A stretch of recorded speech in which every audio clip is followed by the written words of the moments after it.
1 episode shoot ఎప్పుడు జరుగుతది? ఒక 2, 3 డేస్ బ్యాక్ జరుగుతదా? లేకపోతే అంతా ఒక 15 డేస్, 1 మంత్‌కి సరిపడా మొత్తం షూట్ చేసుకొని పెట్టుకొని రిలీజ్ చేస్తూ ఉంటారా? 1 ఎపిసోడ్ అలా? ఓకే.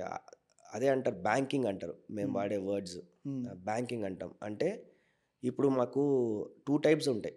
వీక్ వైస్ హ్మ్. ఎంటైర్ ఆహ్, స్ స్కెడ్యూల్ అంటారు. హ్మ్. స్ట్రెచ్. ఎట్లా అంటే ఒకటి ఫస్ట్, థర్డ్ వీక్ హ్మ్. లేదా సెకండ్, ఫోర్త్ వీక్ ఓకే. లేదా 1-15 లేదా హ్మ్. 15-30 ఇలా ఉంటాయి సీరియల్స్. హ్మ్. సో, నేను కరెంట్‌లీ చేసేది ఫస్ట్ అండ్ థర్డ్ వీక్. హ్మ్. ఓకేనా. అప్పుడు నాకు మిడిల్‌లో ఇప్పుడు గ్యాప్స్ మీరు ఉన్నాయి గదా! చేస్తున్నదేంటి? ఆరో ప్రాణం. ఆరో ప్రాణంలో ఈటీవీలో వస్తుంది. First and third week. Yes. Yes. హ్మ్.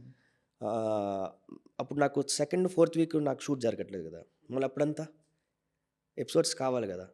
సో, బ్యాంకింగ్ అనేది పెట్టుకుంటాం. అంటే ఆల్మోస్ట్ ఒక రోజుకి 2, 3 ఎపిసోడ్స్ అయితా ఉంటాయి. హ్మ్. ఒక రోజుకి. ఒక రోజుకి ఒక 2, 3 రోజుకి. ఎపిసోడ్స్. ఒక రోజుకి అయితుంది. 2, 3 డేస్‌కి సరిపడా మొత్తం. ఎగ్జాక్ట్‌లీ. హ్మ్. అట్లా ఒక 14 డేస్ యేసుకున్నా వచ్చేస్తుంది గదా! హ్మ్. ఎంటైర్ మంత్‌కి.